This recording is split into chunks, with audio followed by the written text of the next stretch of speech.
Maligayang pagdating sa Plaza Elena Covered Court na matatagpuan sa Barangay Poblasyon, Agoncillo, Batangas.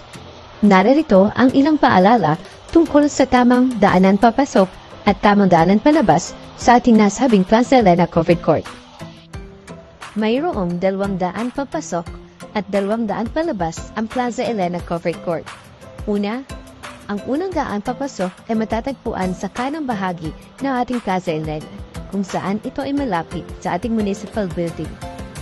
Ang pangalawang daan papasok naman ay matatagpuan sa unahang bahagi ng Plaza Elena na malapit sa Senior Citizens Office. Samantala, meron ding 200 palabas ng Plaza Elena Covered Court. Ang una ay ang makikita nating malaking pintuan sa may likuran.